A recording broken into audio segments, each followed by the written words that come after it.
This is the Regional Studies Association's second face-to-face event since COVID. So we met in September in Leipzig for our central and that was another event. COVID, we've been busy. So we've run over 180 online webinars. Over 7,500 people participated in our online activities. I cannot tell you what a relief it is, though, to be back in a room with real people. And I encourage you to make the most of the opportunity. Try and speak to somebody that you don't know. Let's all get that networking going again, because that's actually what a learned society is about. It's about growing communities, and it would be really wonderful. I'd like to congratulate you on actually making it here. Our country is a little bit broken at the moment. Some of you might have noticed that. So the strike was not there. Then the dates were changed, and there was a strike. And then the strike was off, and then the rail company said they could adjust that quickly. So effectively, the strike was off but on. And we've had about 10 million emails from people saying, I'm coming, I'm not coming. I am coming, but by a different route. I don't know if I'm coming. So thank you. Thank you for bearing with us as we've tried to navigate this. It's really great to see you. It's a great programme. Any problems, speak to the staff team who are on the registration desk. And without any more ado, I'm going to hand over to Marcin Dabrowski, who's going to lead us off in our first session of the conference. Marcin, the floor is yours. Thank you. Great, thanks. Any problems, speak to the staff team. Good morning, everyone.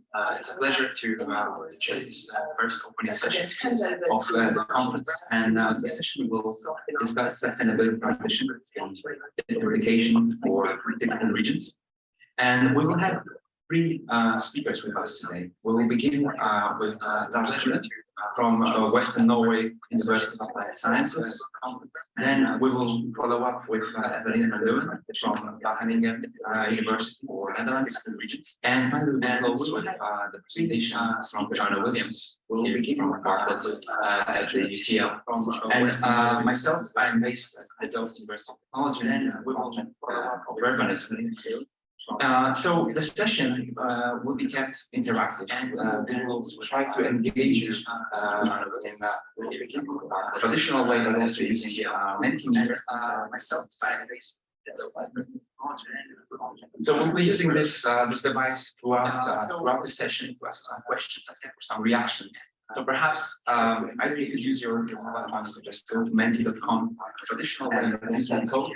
We'll show it again later as well, or just scan the QR code. So we'll be using this device, just like I'm being so yes, that's what we'll be doing then, asking questions in that way. So again, without further ado, I think I'll hand over to Lars just for his presentation. So Lars, please, the floor is yours. Just like I'm being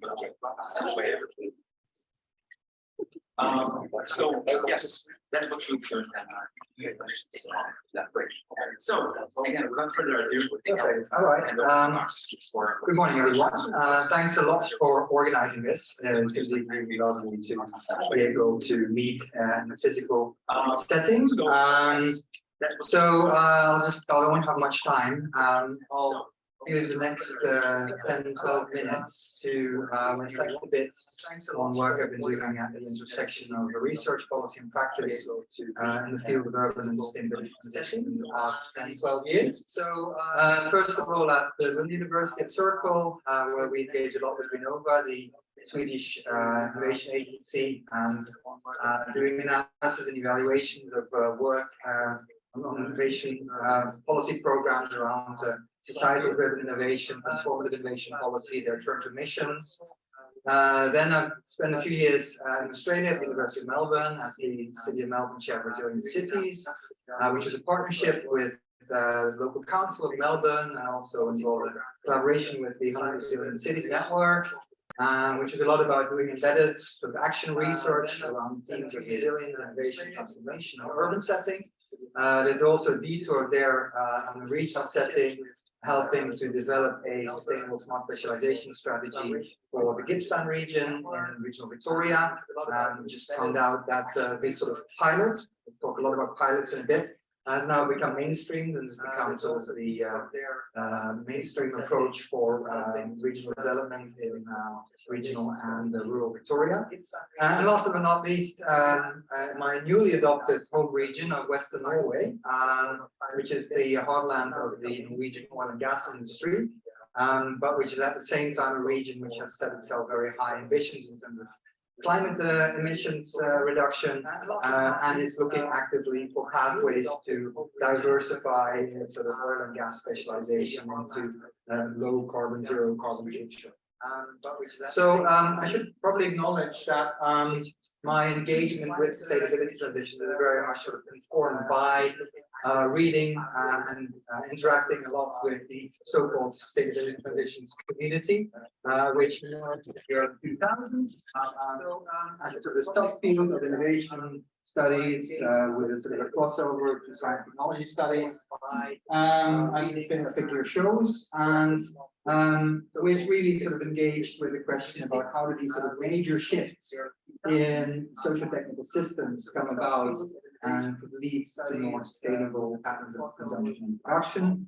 A term that was often used as system innovation, and that sort of system innovation is typically a very multifaceted process of industrial change, industrial restructuring, but also changing technology, of course, in terms of culture, norms, values, and many of you probably know some of the sort of legacy, the intellectual legacy that came out of transition research, which originated in the Netherlands, parts of it in Germany, Switzerland, Austria, Scandinavia, UK to some extent. But key concepts are, for example, the multi-level perspective on socio-technical transitions pioneered by people like Van Fields, Johan Scott, and again, work on technological innovation systems, which really focused on the early stages of innovation system build-up and what are sort of the key processes at play in sort of the emergence of green technologies, green industries. But this body of literature is also very much engaged with sort of governance questions and action research, and develop notions like transition management and strategic issue management. I'll come back to that in a bit. Shame on them. A lot of their initial sort of theorizing was totally aspatial. And if sort of some sort of space was considered, there was often sort of a degree of methodological nationalism. So sort of implicitly just sort of saying, we're going to look at the transition in the Netherlands. As again, this picture shows. But things have evolved in the past 10 years, and the subnational scale has become increasingly prominent in transition research. The picture here on the left shows, sorry, it's probably completely unreadable, but trust me on it. It shows how the sort of theoretical foundations in transition research have started to be diversify and become more heterogeneous. Whereas sort of initial work very much built on level perspective, niches, regimes, technological innovation systems, but over the decades, it has really become much more diverse. And geography, urban studies, regional studies have become really one of the cornerstones in transition research. And also recent scope research that we did for an editorial for a special issue in the Cambridge Journal of Regions Economy and Society showed that there's a real sort of increased attention for the regional level in energy transition research. So I would like to really focus now on, there's been a lot of contextualizing of concepts coming out of transition studies, a lot of studies looking at the impact and outcomes of transitions on regions and cities. But I would like to ask the question really, sort of how can cities and regions be agents of change for transition? So we're going again back to that governance and policy question. And I'd like to invite you to share your thoughts in the Mentimeter poll on sort of what are, in your view, we're really experts in the room, I guess. What are, in your view, sort of the key policy concepts that cities and regions deploy, enact, to govern sustainability transitions. Think of smart specialization, which is increasingly turning to sustainability, the mission approach to innovation policy, but also vignettes like I'm going to talk about smart cities and so on. And hopefully we can discuss a little bit more at the end. As I think it will be an interesting question whether we see still a sort of a prevalent diversity of policy approaches to govern transitions, or whether we are seeing some convergence, some sort of dominant designs emerging around policy approaches and processes like market at the end. As I think I already see that a lot of people are focusing on living labs. That's a nice cue. To the next slide. Whether we are seeing some convergence, because I would like to really focus on and elaborate more on this sort of focus on living labs, tactical urbanism, experimentation in governance and policy around sustainability transition. And again, coming a lot from say, the transition field, I should really acknowledge that the multi-level perspective really has a legacy in informing that focus on experimentation, on living labs, on test sites, on piloting and demonstrating sort of innovations to achieve transformative change. Because that's sort of where the model, the NLP model, sort of puts the agency. It's really at the level of socio-technical niches. And that's in a sense a very sort of sympathetic and potentially hopeful sort of message, because it would imply that sort of small actions, small initiatives have the potential to leverage large-scale transformative change at a system level. Though it needs to sort of, it's in an interplay, of course, then with the inertia, the path of dependency around the regime level of innovation. So the framework, I'll criticize it in a bit, but I want to also really sort of give it credit for qualifying our understanding of the role of innovation in sustainability transition beyond sort of the technical fits, perhaps, but more sort of emphasizing the political nature of innovation processes. Issues of contestation, pushback that are really at play when we're talking about innovation and sustainability transitions. And in a sense, has been sort of also paving the way for the increased focus within our community on the dark side of innovation. However, I do think that there's also a fair share of policy mobility that has happened as a result of sort of the emphasis on niche level experimentation that is coming out of the Dutch School of Transition Research. And sort of the prescription coming out of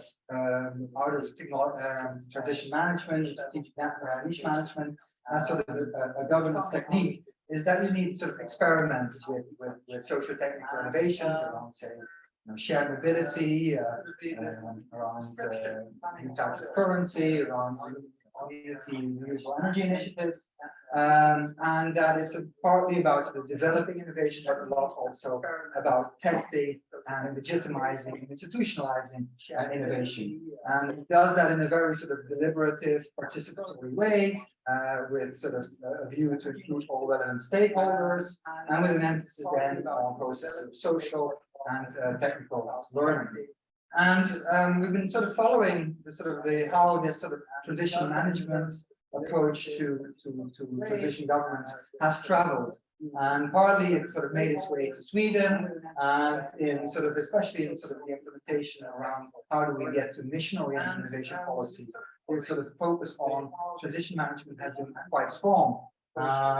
And even it got the Prime Minister of Sweden involved at that time in a sort of a backcasting workshop to deliberate about transition pathways and how to implement missions in the Swedish economy. So typically a lot of workshopping, a lot of sort of stakeholder consultation, but then sort of translated also in a sort of material sense in, say, street level living labs, tactical urbanism. But, and that's sort of the critical question, with the view that that sort of street level innovation is supposed to scale up to societal transformation. And I think that sort of $1 million question is, will it really do that? So I'm a bit critical of sort of the managerial sort of connotations in this approach. And as a regional scholar, of course, I ask the question: is this a one-size-fits-all? Because it seems that lots of governments in cities and regions really are jumping on the bandwagon. But it seems that actually the translation of these techniques needs pretty hard and difficult sort of institutional and political conditions on the ground. And I'll try to elaborate a little bit on that. So rather than sort of seeing it as a technique, I would like to sort of take a more broader framing around experimentation as really capacious innovation processes, and emphasizing the learning that happens in innovation, but really in the context of sustainability transitions under deep uncertainty. So like really acknowledging that a lot of sustainability challenges relate to big problems without a clear problem framing, with a lot of sort of new problems arising as we sort of implement solutions to address sustainability challenges. So that sort of broadening out then means that we are considering a broader suite of actors, innovation agents beyond firms. Of course, firms are included, but there's an increased emphasis also on social movements, public sector as sort of active innovation agents, other forms of innovation, social innovation, grassroots innovation, frugal innovation. We really see sort of a plethora of new forms of innovation emerging under the header of transition and experimentation. But importantly, also new rationales for innovation beyond sort of competitiveness, competitive advantage, economic growth, but rationales related to sustainable development goals, even though we're not really clear yet what the development models are that would inform those rationales. And finally, of course, we need to rethink the ways that innovation is supported when taking this more to a broader perspective on innovation. So still the default is a lot about doing sort of innovation labs, living labs, public policy labs, very sort of micro level. And in a sense, it's an invitation also to look a little bit more closely at the innovation projects that are being funded through innovation policy at an ESO or a macro level. But that focus on labs and experimentation has also been criticized for a sense of solutionism and a sort of imperative that all these sort of experiments, test beds, sort of need to scale up.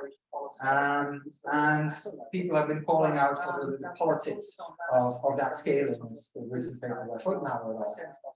Also, Mariana Mazzucato in her work on missions has emphasized the importance of bottom-up experimentation to effectuate missions. But she's not very explicit. She's rather silent about what she actually means with experimentation.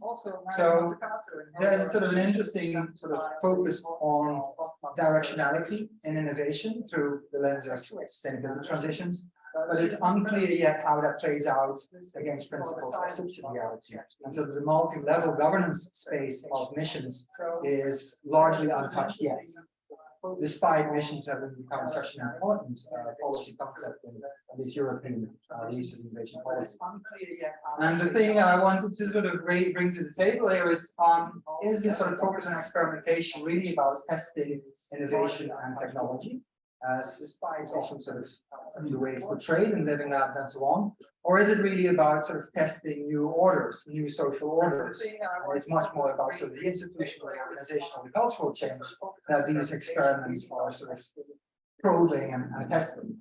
So less of a focus on sort of fit and conform experimentation, but more on, as Smith and Raymond call it, stretch and transform. It is more about the changes in the selection environment around innovation, rather than making innovations fit to an existing selection environment. So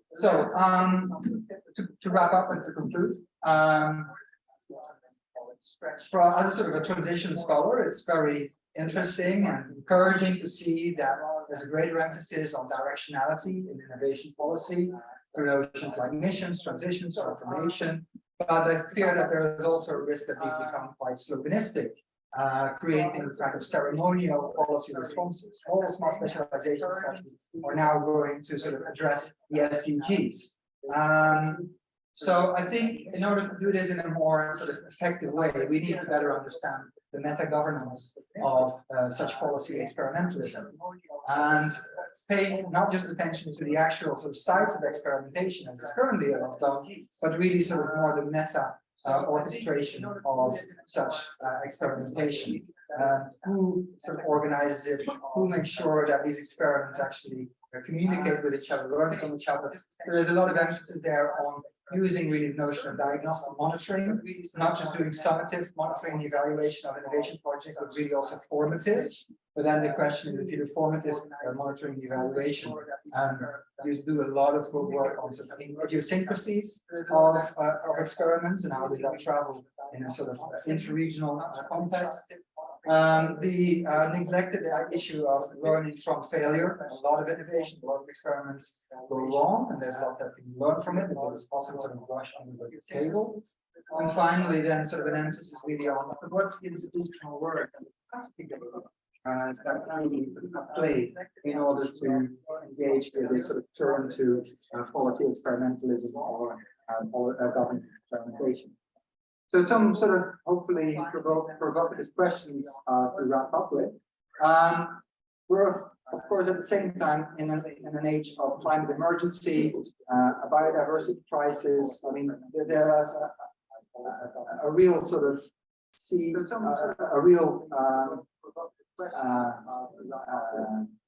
storm of crisis happening, and so the IPCC sort of mentions all the time that we're not achieving our emission reductions.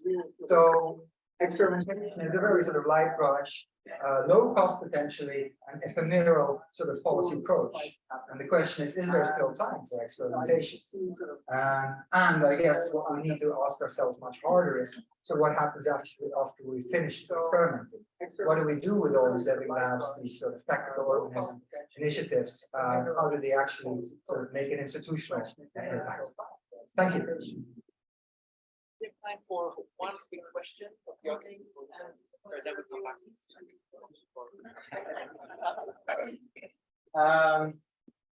Well,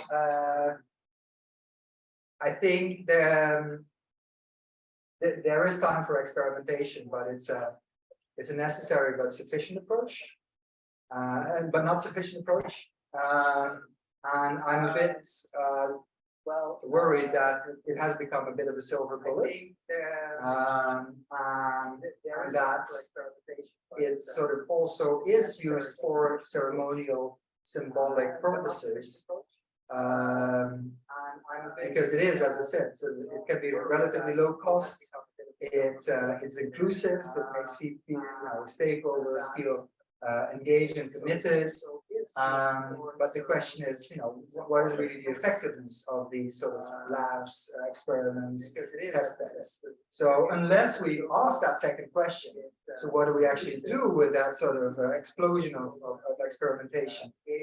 Then I don't think there is time for experimentation. The question is, what is really the effectiveness of these sort of labs? Thank you very much.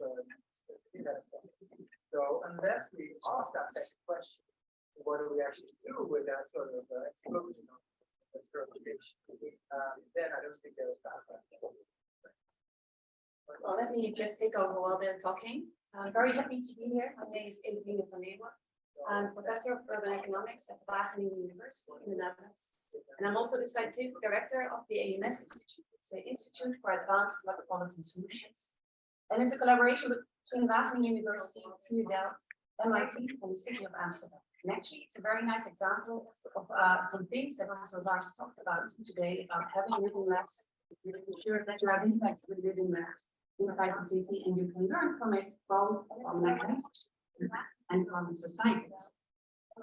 And I really like the last question that I asked there. Do we have time for experimentation? Because I think, and I want to repeat, the urgency is enormous. And the world is literally on fire in many places. We have drought, we have flooding. And if we want to manage that to stay below the 1.5 global warming, we only have 12 years left, and we need to be carbon neutral. And so we not commit any carbon anymore. That doesn't even allow African countries, for example, to grow in this community. And so there's a great urgency. I also think the good news is that we realize in this urgency that there are a lot of regional differences. And that we increasingly acknowledge that the different challenges that different regions face, and also the potential difference in solutions. And so I would say that actually it's quite a heavy responsibility from us, regional and spatial scientists, on helping, let's say, the world to understand how space matter and how different people in different regions have different challenges and different solutions.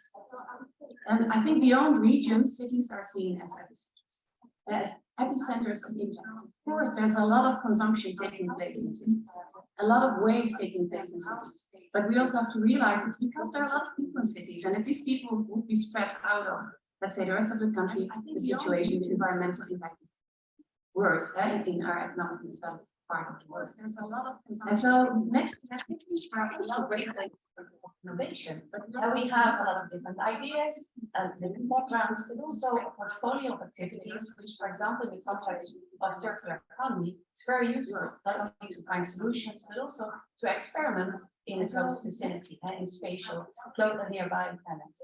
And of course, cities are places clusterings of people.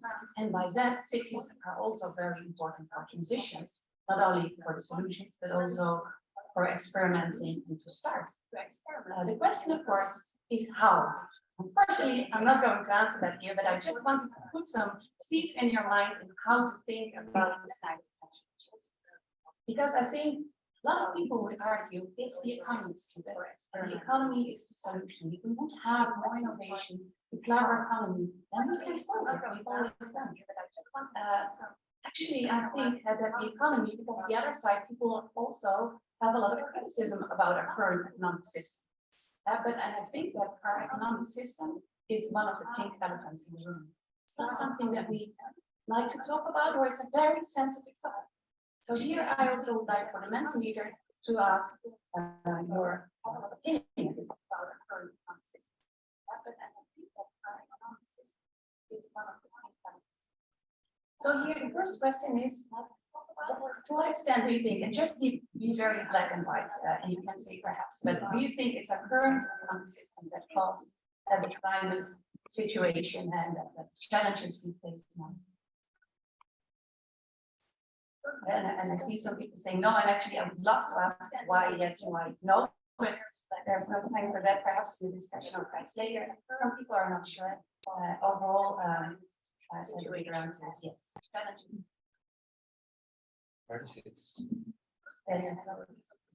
So the second one, why yes, why no, is how do you believe the current economic system can solve climate sustainability and challenges we face today? How is your, let's say, your trust in the current economic system? So the second one is some say yes, some say perhaps, but it depends. Challenges. How is your, let's say, trust in the current economic system? No. Yes. Perhaps, but then I think the next question. And so then, what do you think? So some say the economic system, the current economic system can still help, others say no. And so if we think about sustainability transformations, for you, what is the order that we should focus on? Is it the economic system to change it? And so then, is it the environmental system to better understand the environment origin? Is it the social system? And so if we think about sustainability transformation, for you, what is the order that we should focus on? The economic system? Is it the environmental system? Better understand the environment origin? Is it the social system? So it's the economic system. Here, unfortunately, I don't know if you answer the current economic system or a better economic system. That might be for later. Social system. Then I want to go to the final question. I'll speak to Eveline because then I want to know your background. And if everything works, then we find a relationship between backgrounds and answers. That don't work. Okay. Okay, so that was unfortunately that's possible with Mentimeter to have a kind of cross type of answers, but it didn't work here. Perhaps I can look at that later and see the relationship. So that would actually be my main point. Yeah. So to what extent are there also here different opinions or images of the future, if you like, between geographers, between economists, between planners? And anyway, it's nice to see them and sort of the different disciplines here, which I think is really important. So to what extent are there also here different images of the future, if you like? Because I think there are different opinions about the economy and also there are very different answers. And so far, when we talk about the sustainability discussion, we talked about people, planet, profit. So they're all important. And I know at that time that was already a big step. And I think also we know in reality it's this, and when we make plans, when we think about the future, it's the economy. And then of course, oh yeah, we also have to take care of the environment and look at the subject. Actually, if we think about it, when we talk about sustainability, how come if the economic system becomes equally important as the whole social system and the whole environmental system? I think I think it's a kind of wrong way of looking at reality. And actually, I think it should be like this.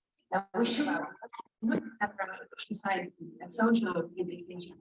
People, because we are an environment, and we are part of the environment. We should need an economy that's facilitating sustainability. It's not fighting sustainability, but it's facilitating sustainability in an environmental and social way. How? I think that's really an important question that we have to think about together. And because also, and I think it's also in line with what Lars said, we have this kind of, if you want, greenification of certain thoughts, also of the economy. Let's take the circular economy. I think it's very good that we increasingly look at circular economy. There's some sessions here at the conference as well, very important. But we also have to realize that it's not only the circular economy. The circular economy thinks about basically we have our production and consumption, and as long as we do it, we don't have any waste, we don't lose anything, we keep it, we close the loops, then it's sustainable, or at least then it's circular. But realize that actually for a lot of people, there's not so much sustainability involved. I'm not saying for everyone, but if we talk also to funders, for example, in circular economy, it's just, can we have new innovations, clever innovations to produce the same way we do, and then be circular and in a way that we can maintain occasionally now. And we also know from a lot of literature, of course, we've become much more efficient. We produce much more efficient, we also consume more. And at the end, the net effect is that we consume more and also it's higher. And so we should really also in this circular economy thinking, take on board sustainability. That's the end goal. And also circular economy is not a goal in itself. And actually, circular economy is not possible to have a circular society. Because also we here as people are more than consumers, we are citizens. The economy and the whole system needs to become circular in order to have a circular society. So all actors need to be on board. And it's not only about producing in a circular way, but for example, also sharing much more, doing more things together, and repairing and so on, which is all part of a circular society, not necessarily of a circular economy. And so that also the transition to circularity requires profound social transformation. So I like that Lars spoke about the social technical transformation, and the next step is also the social ecological transformation. And so quickly, what do we need? First of all, I think it also has to do with this economic rethinking economics, but also rethinking our economic system. And so I need a new joint goal variable, and that's not easy, but I think we need to go beyond GDP. That's something that we know. But what is it to go beyond GDP? That's not an easy thing, but it's a thing we need also to work on. So what is it that really matters? How can we measure it? Because we need to evaluate, we need to see how if things are going actually in the right way, in a multidimensional way. How does it differ between cities and regions? And so, for example, at the AMS Institute, the City of Amsterdam asked herself that question. And what is it that really matters? At the City of Amsterdam, we're working on an ideals monitor. What are the ideals in the city? how can we measure it? Taking on board, they do a lot with the donut economic thinking, for example, the sustainable development goals. Can we bring it together, have a kind of ideals of the city and being able to measure it and to see progress if what we are doing with the investments actually contribute to a better place to live. Secondly, we need more insights into the system that also relates to the circular economy. And we need to better know what's been produced where, what's the impact both on the social and environmental terms to much better understand how our consumption here impacts people, ecosystems elsewhere, and also in the future. An example for a city in the Netherlands, we looked at the food system. What are the Almere people consuming? We used input-output tables, interregional ones. We used environmentally extended input-output tables, so we could see that in this little town, 200,000 people in the Netherlands, based on their consumption of certain fruits and sodas, there was a big impact on water use in Africa. And think of this Almere, it's reclaimed from the sea, a lot of water issues. Because of their food consumption, there are issues with water in Africa. And if we know that kind of things, we understand the system, it's also easier to have that is not any improved or small wins in our sustainability transformation. If we know that system, not only, but I think it's important to know, have better insights into the system. That is also very helpful and important for redistribution of cost and benefits, because one of the things also with sustainability is that it's very unequal. It's not only the global and the south and the north, which is of course we have the benefits in the global south. There are a lot of the costs, but it's also inside our country. Certain jobs, certain consumption, certain choices we make that impact certain groups much more than other groups. And if we want sustainability transformation, everyone needs to be on board. And for that also there needs to be redistribution of cost and benefits. Also think of how we treat waste. Now we produce a lot of waste, and who is paying for collecting and treating that waste? It's the local governments, it's us. And who produced and who got the profit from that waste is a totally different party. And if we can redistribute cost and benefits, overall, the transformation is much more well sustainable in a way that it can collecting. And finally, I think we should also go from business to society models. And that also links with what matters, can we measure it, or can we redistribute cost and benefits? And so we think often, what is the business model? And then I think at a traditional ways, what kind of profits they make? And is it interesting for a company? But if we better understand what matters, and if we better understand the impact not only on the company, but also on society and the environment, we can think of societal models. And we can decide, is this something we want to invest in with public money, for example? Because where are the costs, where are the benefits? Does it make us overall better, happier, healthier? Then we can invest in that.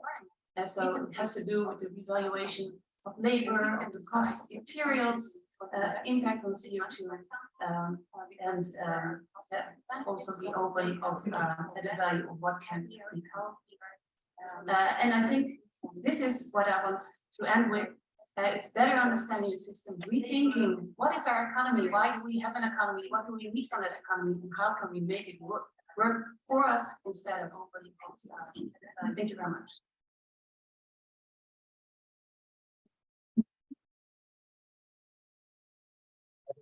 So now it's time for some questions.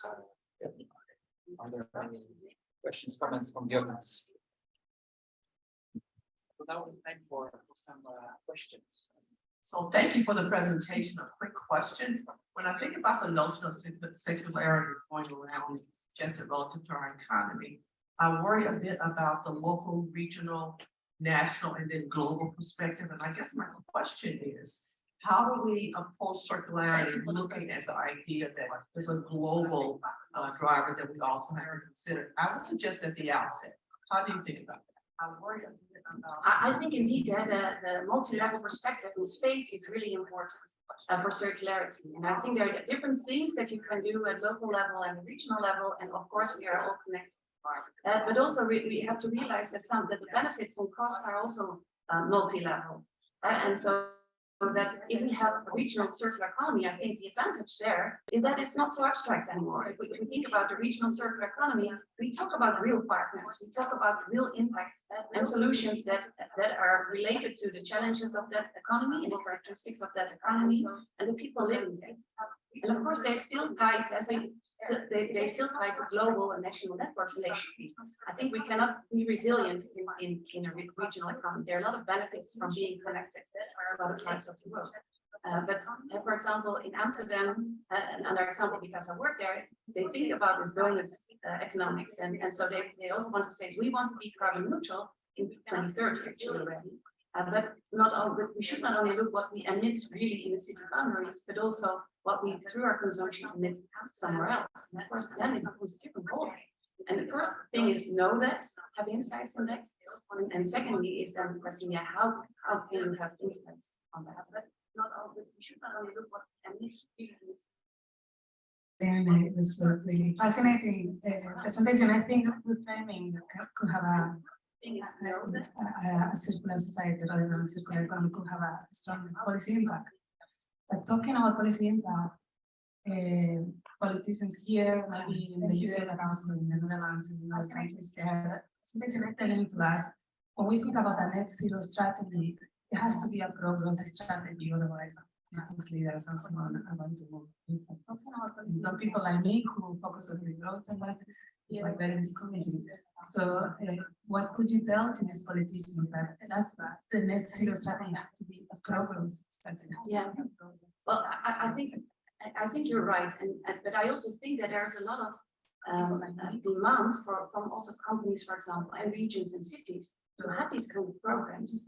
And so I wouldn't say it should become totally from bottom up, but when we talk also in our ecosystem to big companies, they also see that things are getting worse. They want to contribute, but they also need rules and programs. So I think we really need also some very bold choices, perhaps from the national government.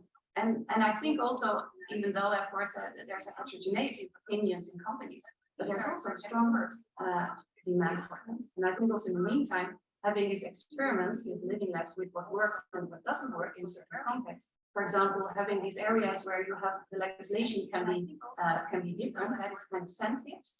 I think it's also from the EU. There's some legislation on that. We were working in the harbor of Amsterdam, so there are different rules. So you can, before there's that kind of program, already experiment with solutions and not wait for the program, but we still have that. Okay, thank you very much, Eveline.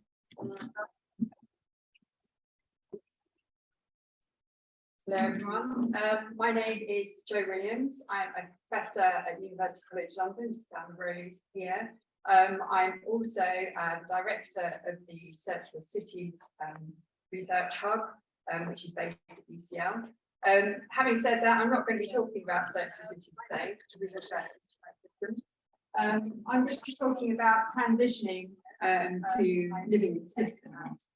So taking a more regenerative approach to that, and I'm going to be talking about it in terms of looking at cities and their regions, and how we might try and attempt to do that. So I'm coming from a spatial planning perspective, if you like, so taking a more regenerative approach. So as Evelyne's already said, really cities are sort of the epicenters, if you like, in terms of potential for innovation and change, but also centres where resources are consumed, waste is produced, and pollution, of course, is produced as well. The ecological implications of the fact that the city metabolizes so many resources and produces so much waste are quite extreme, and our cities are already going through a process and have been over sort of the last 100 odd years at sort of going towards ecological decline of ecosystems within the cities and their regions. And if we think about an urban ecosystem rather than cities and their regions, we can think more clearly, I think, about how we might address this problem. So we need to think about the interrelationship between the city and its hinterland, or the city and all of the places it interacts with in order to sustain itself, essentially.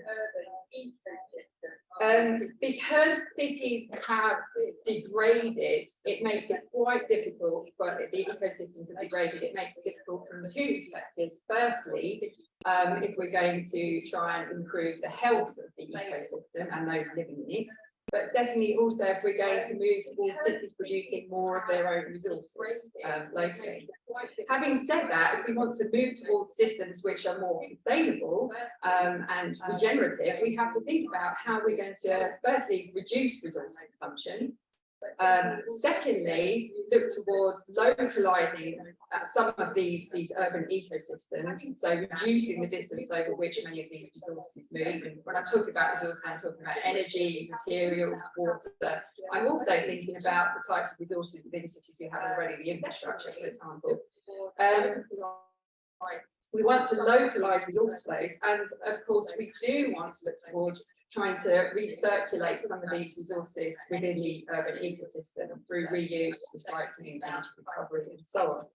So it's a sort of a combination of those activities that we need: reduction, localization, and looping, if you like. But in addition to this, we also need to think about how we restore the natural cycles, if you like, within our cities, in order that we can also look at how we enable the cycles of the various resources, because of course we don't have healthy soils in our cities, we can't grow food if we don't have a well-managed system in terms of water systems. We have problems with drought and flooding and so on. So we also need to think about those natural cycles, the technospheric and natural cycles. So I mean, I'm pinching this, okay? So this is moving towards more regenerative systems. So it's beyond sustainability, if you like, and it's thinking about what is the potential for this system, and it's thinking about systems in terms of not human and natural systems, but us as part of that system. So we are integrated to that. There's no dualism between the two. Also, we need to recognise the importance of context. I don't need to tell you that, bearing in mind your backgrounds, but we need to think about the full potential of our urban ecosystems, our regions, if you like. In terms of the type of local resources that are available, the ecological assets, and all the other assets, the social assets, the economic and cultural assets, and so on. We need to recognise the importance of the city and its hinterland relationship.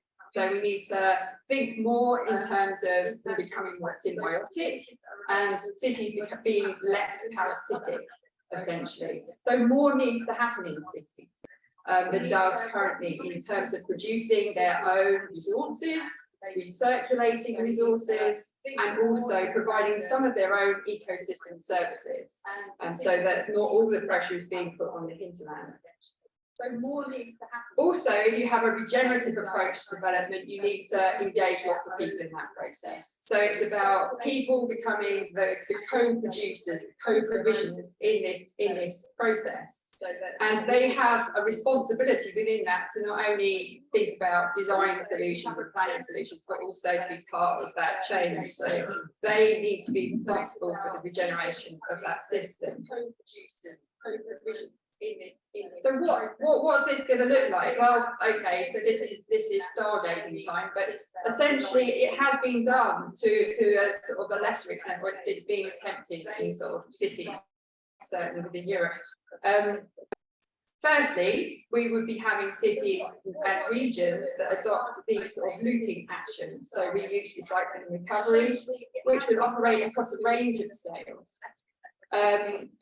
You need circular infrastructural systems, so you need things like grey-water recycling, you need things like waste-to-energy systems, you need flexible, adaptable infrastructure. You also need activities that support this, so things to do with the bioeconomy, for example, construction loops, food loops, nutrient loops, industrial symbiosis within these areas, and that's going to impact on the way that we plan our region structure. We also need to think about integrating more blue and green infrastructure throughout that fabric, throughout that system. So within cities, yes, in corridors, linking into our regions, surrounding cities, into the peripheries, in order that we get the benefits of that blue and green infrastructure. But we also need to think about, again, the activities. So the activities that we need to manage water systems, to conserve biodiversity, and so on, urban farming, urban forestry, orchards, this kind of thing. We also need to think about providing space within this system to enable transformation to actually take place, which will also help us to reduce resource consumption overall in the long term, particularly if we can provide infrastructure which is more scalable, flexible within those spaces, which can actually change with those sort of evolving needs. And alongside this, we also need to build the ability of communities to engage in that process, which will probably require funding and will certainly also require land in order for them to do so. So this enables them to be part of that process and self-organise in order to do this. And this links back to some of what Lars was talking about earlier with the experimentation and so on, and the need to scale up and the things people need in order for that to happen. This is likely to impact on urban morphology, so it's likely to impact on densities, land use activities in cities and infrastructure. Equally, it's going to impact on the way we strategically plan, I guess. So you can look at things like, for example, creation of waste nodes for reuse and recycling. We can look at symbiotic industrial clusterings. We can look at blue-green corridors. Perhaps we can use that old polynucleate idea again and think about how different nodes can act in different ways in order to deliver this across the region. So overall, we need to think about how we can, the idea is to try and localise the provisioning of resources and ecosystem services. And I'm being very careful here not to say exactly what local means, but it's certainly bigger than a city. And it certainly could include many or several cities across the region. It could be that we're looking at sort of a network hubs within this, for example. This would mean, if we were looking at this would mean closing low-value resource loops and regenerating ecosystem services locally. But currently, resource flows are largely governed by markets. So, for example, looping of low-value organic and construction waste would be viable at a local scale. And higher value material loops are generally sort of conducted at a more national, international level. Equally, the regeneration of the ecosystem is affected by existing institutional and financial infrastructure. So although often it works better at a very local level, that then relies on sort of volunteers and sort of local experiments, community type experiments to make it happen. So again, this creates a problem if you haven't got the financial and political prioritisation of these types of activities, which means it's then difficult for that to work. So again, in some ways, that's governed, if you like, by the financial sort of criteria. In a regenerative paradigm, I suppose, and this also talks to Eveline's piece, we really need to move away from what is market logic towards eco logic if we're going to have any chance of improving on this. So this is from a bit of research I did a while ago, which basically looks at the synergies you get if you bring together various strategies within cities, and it's looking across a lot of different European cities where they try to bring these strategies together. And we certainly see that there are synergistic benefits from the idea of ecological regeneration coupled with looping actions, coupled with adaptive actions. And then if you bring localization into that mix, you can also accelerate the benefits that you actually get from adopting these different strategies. So there's evidence, for example, localized resource looping can increase the economic viability of activities. It can also create activities which boost the local economy, so you can start to see relationships here. Localized resources, sort of production also obviously reduces transportation and therefore emissions. And high levels of community engagement in local regeneration helps to build local social capital and human capital, which increases the community resilience and adaptability. However, there should be a health warning on this because there are also problems with localization in terms of delivering this agenda. For example, we found that opportunities for resource looping can be limited by the number of producers and consumers using those recyclates, for example, within a region. If you don't have enough producers or consumers, there can be an issue with that. For example, localization of systems also might reduce the carrying capacity in which you're operating in, because essentially you have a smaller space, therefore you have less resources and less potential for assimilation of waste locally. So it does need to be taken at a sort of multi-level perspective. Systems also might reduce the examples of where this is happening or starting to happen, or at least on the agenda to happen.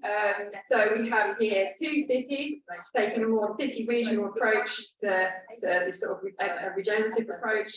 Amsterdam is looking to close resource loops where possible for both organic and construction waste.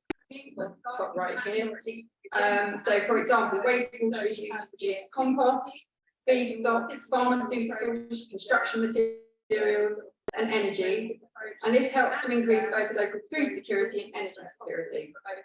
It also diversifies the local economy and expands industrial sectors, some of which they already exist in sort of biochemicals area, and helps it shape more sustainable pathways. But it's using the potentials that are there. So it's basically drawing on local agriculture, biochemical industries, the international transport connections and so on, to build this strategy.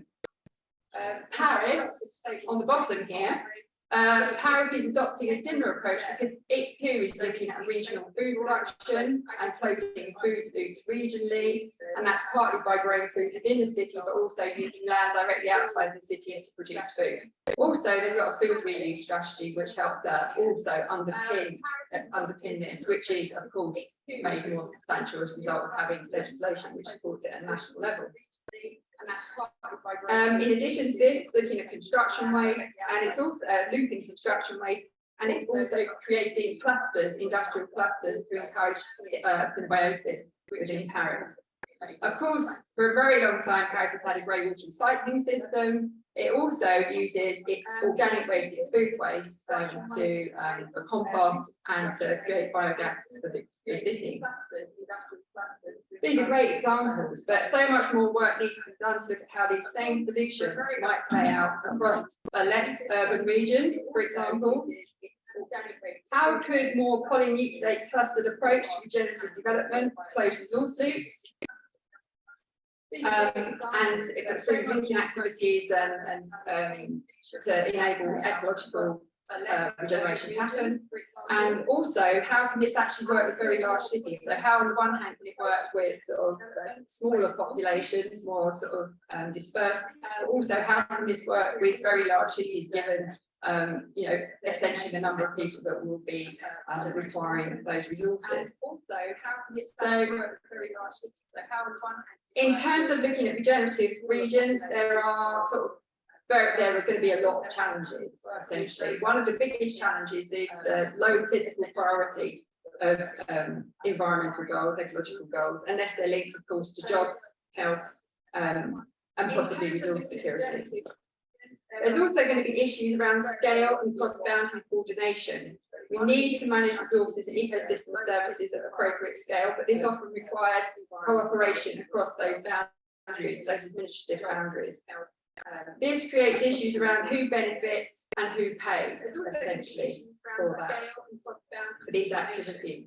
The scale and the locality at which benefits and disbenefits emerge will affect whether these are politically and socially acceptable. So if essentially you're going to put all your biogas digesters in the periphery directly outside urban areas, then you're going to have to explain to those people why they need to go there in order to service the cities. Alternatively, you can think about the benefits that might accrue as a result of doing this, or you might need to think more about how you mix these projects more effectively to encourage that social and political acceptance. So negotiating cross-border collaboration is difficult, I think. The competencies and resources of regional authorities as well, of course, create problems. Many regional authorities have neither competencies nor resources in order to make this sort of thing happen. So the question is, what levers then can be used to sort of see this into fruition.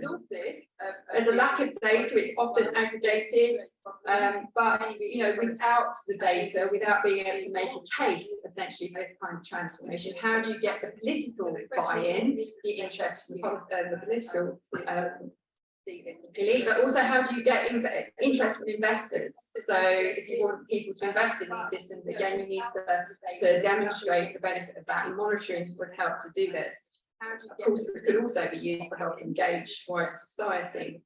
I think the other problem is that there's a very long time frame here, and essentially, you know, it takes a while for ecosystems to regenerate, if you like, but we're dealing with short political and investment time frames.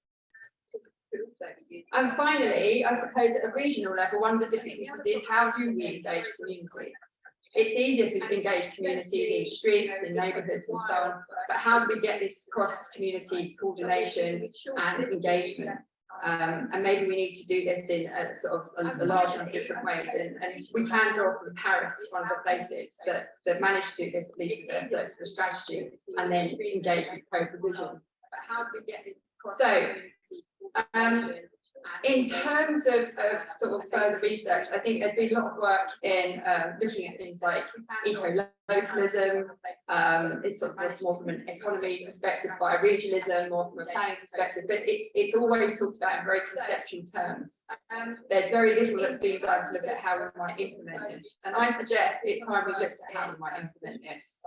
I think there's sort of 3 areas we might want to focus in: spatial planning. At what scale should we try to achieve this, or what different scales in actual fact? What types of activities should we be trying to encourage, and how can we create clusters and links that will support this in the real world? I think in terms of governance, how do we coordinate across these boundaries? How do we increase the competencies and resources available to the urban ecosystem governance structure, if you like, in order to make that happen? And how do we then engage communities at that level? And then finally, when we're thinking about data, we don't just want to be thinking about monitoring, we also want to be thinking about things like engaging people in funding these situations, things like through crowdsourcing, for example, so providing platforms for that, but equally providing platforms for wider engagement with society, because if we really want to understand the potentials for these regions, we need to talk to the people that live and work and organise and manage and are engaged within those regions. Crowdsourcing, for example, so providing platforms for that, equally providing factors that why we believe there's scientific, because we really want to understand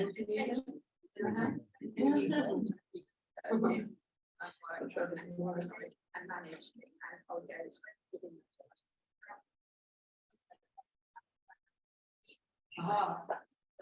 so I think the first question was, are you currently, is anyone working in this sort of area or in related fields? I think probably most of you would possibly say no. How to think of yes, no questions, it's tricky. So I think the first question was, are you currently, is anyone working in this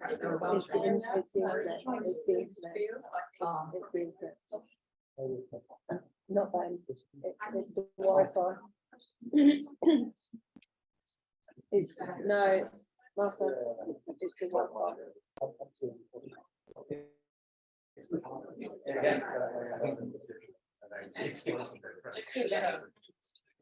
Yeah, that's would you mind doing the old-fashioned way, and in actual fact the resource efficient way? If you are engaged in activities which relate to this, and could you possibly raise your hand, please?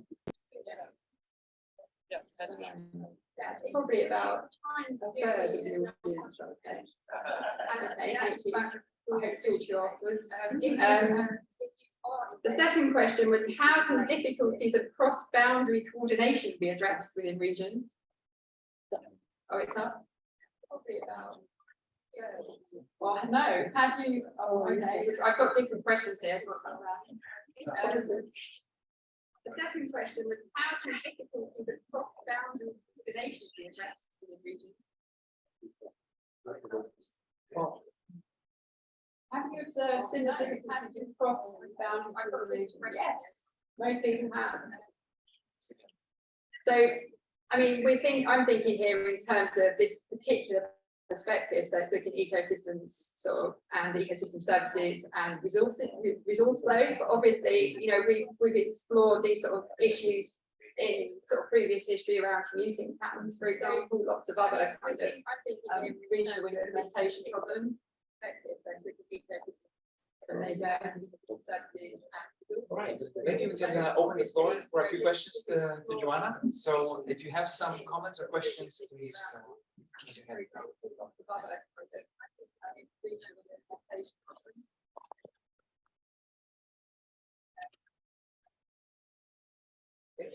Open the floor for a few questions to Joanna.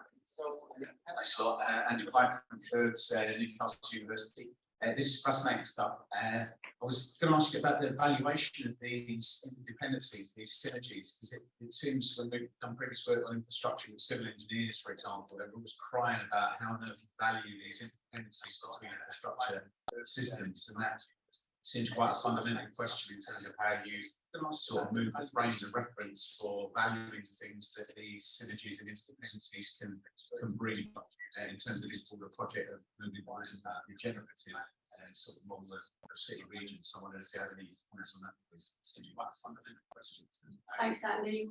I think the answer to that question is that there isn't a nice data set that tells you all of it. So it's difficult to sort of monitor, just you can't monitor it from one data set or even several. I think the way we worked with this was essentially a more qualitative one for getting the technical feedback on the project from actors working in municipalities. Looking at, I mean, they provided data as in sort of numerical data as well as their views, as it were, to substantiate sort of claims being made. But largely it was partly about that. Some of it was about actual monitoring of projects as well, which were being done by sort of several different universities, engaged us. So it was a kind of a mixture of data. I mean, we've also tried looking at, it's a real problem in terms of looking at not so much the sort of synergistic benefits of infrastructure, but just getting data on things like resource flows at that level, as I'm sure you're aware. So it did rely on what I would call a more qualitative, because I'm quite a quantitative person, it's a more of a qualitative kind of methodology. Okay, thank you very much. I think we'll get back to some questions in a moment. I would like to invite all the three speakers to the table, and we'll debate a few more questions between them and also with the audience.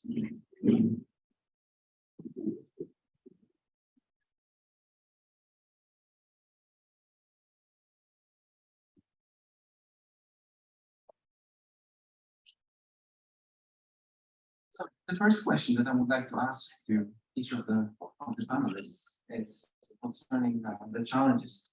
So what sort of, what are the main challenges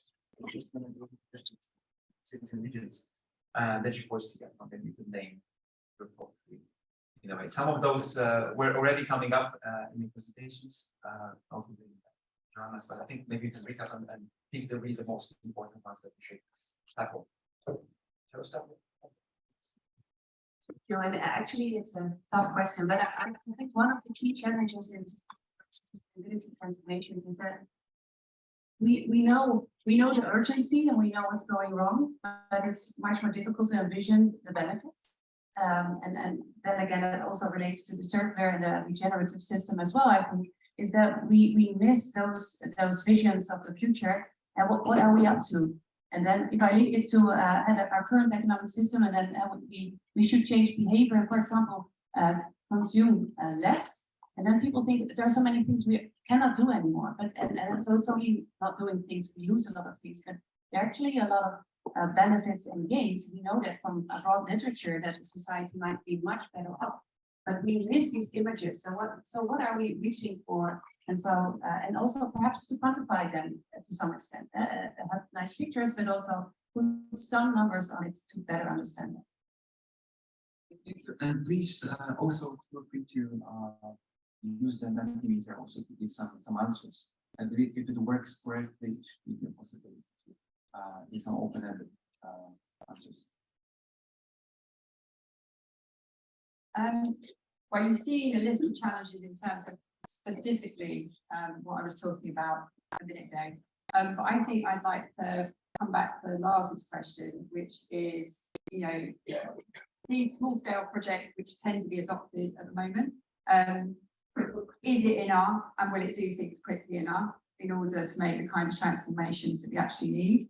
And I'm wondering to what extent we can do this if we're using this kind of more regenerative approach, which engages all key stakeholders in the process and perhaps looks at much more bottom-up grassroots approaches to this kind of change. So I suppose, I mean, the alternative might be to have a much more top-down approach, which brings in the infrastructure, the systems which are needed in order to do things like reduce resource consumption, which of course we will need to change people's behaviour in order for them to engage within those sort of new social technical systems, if you like, but to make it as sort of easy and convenient for them to do it as possible, so that it can be embedded into their lives almost without them thinking about it. But that, of course, is going to need a lot of money, political will, and essentially the question then becomes who is going to fund that and who is going to engage in those sorts of projects. And given that there seems to be a reduction in sort of powers amongst governments, is this something that corporations may need to be involved with? Thank you. Yes, I think political will is probably a key challenge here, and a politics of striking a balance here between the urgency and the acceleration that sustainability transitions require because of the climate crisis, because of the biodiversity crisis, but at the same time doing that in an inclusive way. I think sustainability transitions further fuel the sort of uneven development across cities and regions. And even in places like Sweden, which is often seen as sort of an environmental pioneer, we are now witnessing sort of the backlash that communities are voting for politicians that say, let's keep building nuclear, and that's going to solve our climate and energy crisis. So it's that sort of, you know, how to balance acceleration with inclusion, I think is a real key challenge. And there's a lot of expectations on the local, the community, sort of the sub-national level, but at the same time at risk of also just remaining symbolic. Thank you very much. I'm just looking at the word cloud that emerged here. And I think that some of the points you raised are there, but it looks like a really overwhelming set of challenges. But some appear more frequently than others, in particular time and the question of social engagement, which I think links to the point that Lars just made. Funding, which was mentioned by Joanna and so on and so on. And that actually, yeah, what the point that Lars just made, I think that was something that I wanted to ask you to each of you actually. And there's this question of left behind places that is going to be debated in this conference a lot as well. And how can we then move forward on transition in those places, and in particular, how can we reach out to the more marginalized groups as well, so left behind social groups as well. So do you have any examples of solutions or ideas, experiments, policy solutions that would be promising in this respect?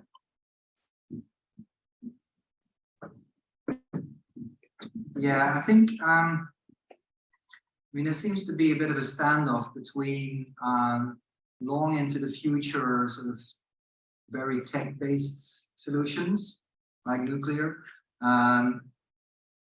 but it still remains to be seen whether those actually will play out. I think to get left behind places involved in this is a greater focus on, say, what can happen at the mundane level, what can happen through mundane innovation,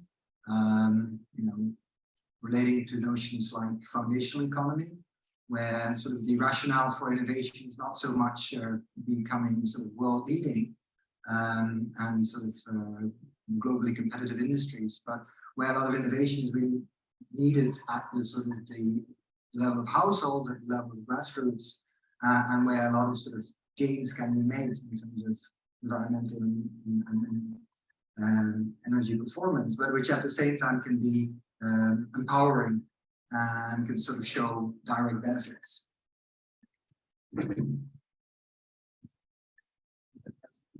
I have an example. Okay, so I have a PhD student who's working at the moment looking at exactly these sorts of places, so left behind places. I think both of them were areas in which mining previously took place. One was in Finland, the other was in Holland, and they're using circular economy to rebuild those communities. And it's working very well in Holland, where essentially this has played out really well with the culture in terms of people are buying into this to a large extent because they see this as a new form of mining. So it's urban mining for resources, if you like. And for the first time, there's been various regeneration projects they've tried apparently within this region over the last 40 odd years. But this particular one seems to have gained traction with the local people because it's looking at urban mining and it's engaged them. It's also helped to start to create, or it has created new jobs. It's now attracting new businesses into the area. It's helping basically to regenerate the community. So yeah, that's an example. And I think I would like to add to that. Of course, left behind places are very diverse, and also the countries they are in are very diverse. But recently I also was at a meeting in the rural area about metropolitan innovation and sustainability, and there they said that there are so many people feel left behind because they feel they're not part of the transformation and I don't have any of the benefits. And I was kind of surprised because also in the Netherlands we need everyone, and so we have such a tight labor market now. So we need everyone in the labor market. And one of the big issues is for the energy transition, for example, we simply don't have the hands to do it. So I think there should be a lot of benefits for those people too in terms of education and training. We can invest in them, and there you have the societal model that runs because we need their labor, we can train them, we can pay them for it. Because we all benefit from it. And I think there are actually quite a lot of examples where there are benefits in terms of the regional value of these areas, but also the potential for people, for jobs and so on, that is beneficial to the whole society, also to the national society. Thank you very much. I'm looking at the audience. If there are some comments that you would like to make on this question, we already moved on to the solutions. There's a hand up, yes.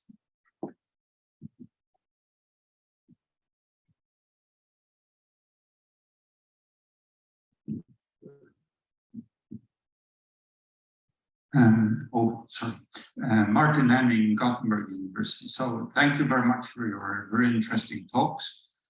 Regarding the issue of left behind places, so and was what Lars was referring to also in the Scandinavian countries, we have already these grassroots movements, if I may say so, protesting against, like in France, raised gas prices and things like that. So maybe one way to work with that would be to focus far less on the grassroots thing.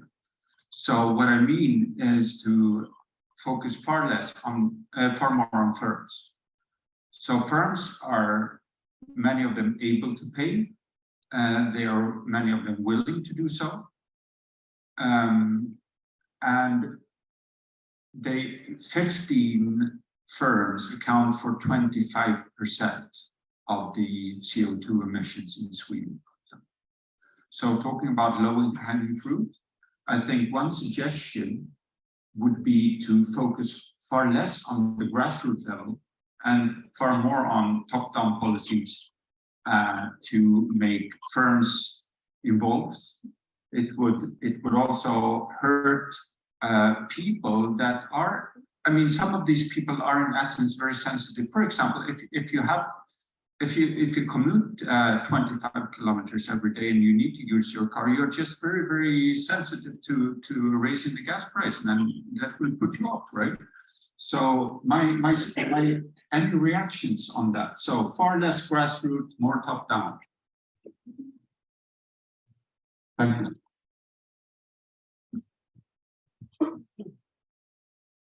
Thank you very much. Would you like to react? I really like also your example, and I think it also relates to, we need to understand the system, because by having that insight that there's 15 companies in your country that they take 25% of the CO2 emissions, and that's also in Amsterdam. When they looked at the circular system, they found out that actually there were 7 companies that were responsible for around 80% of the waste in terms of kilograms, and then you can talk to those companies and work with them. It's also very efficient to understand the system and know where the low-hanging fruit is, and then to work with them.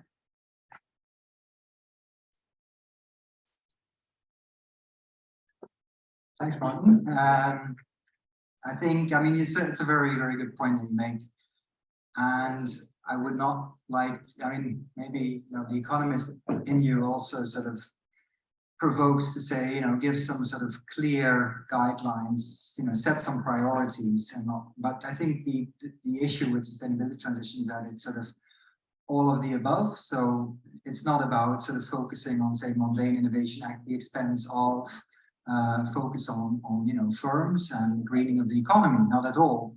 That's very much needed. But I still think that the issue at hand is really that of political will.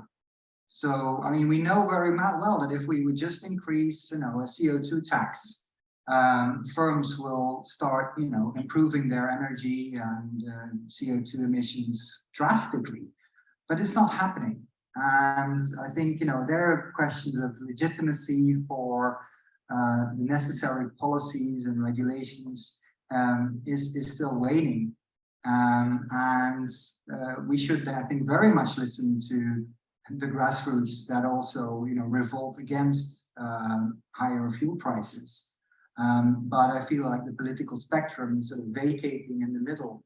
And there's sort of a lack of pragmatism, political pragmatism, a lack of sort of finding sort of solutions across ideologies. And that's what I'm very much worried about. I have also seen that if you adopt a more regenerative or a circular approach to development, for example, in Paris, they have used this to overcome various sort of social solidarity issues around access to cheaper food, cheaper accommodation, cheaper energy. And I think that this is maybe another answer for the left behind places, which essentially is if you're using waste heat, if you're reusing food, if you're using your empty spaces that might have been vacated, for example, after COVID for accommodation, for the people that need to live in those cities, maybe you're starting to see how all of these agendas can come together. So you have your environmental, economic, and also social agendas coming together in the way you practice in the future. Okay, thank you very much. In the meantime, people have been also giving some ideas and suggestions here in the meeting. We cannot show them all at the same time. But from what I can see here, we have a mix of either, well, points about regulation and policy to really change the behavior, change the kind of calculus of costs and benefits. We got a number of solutions that relate to technology, like digital tools as well, or well, technology to produce renewable energy, for example, but also a lot of them emphasize the social side of things, and in particular education, school curriculums, and community engagement and so on. So there's quite a diversity. I think we can have a session on each of them, but we have to move on. So the last question that I would have for our panelists and for the audience, is what is the most urgent knowledge gap on regional and urban sustainability transitions that we in this room or in this community of the Regional Studies Association should be looking into and should address? Would any of the panelists like to begin?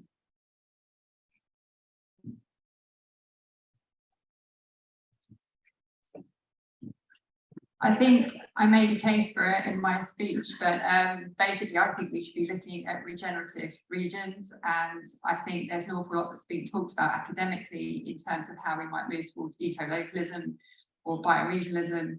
Let's find ways to actually do it in practice. And so I call for implementation research to look at how we might deliver this.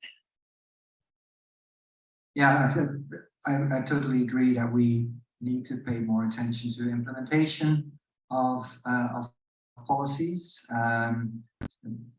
There is, of course, a problem that sort of the transition is unfolding as we speak.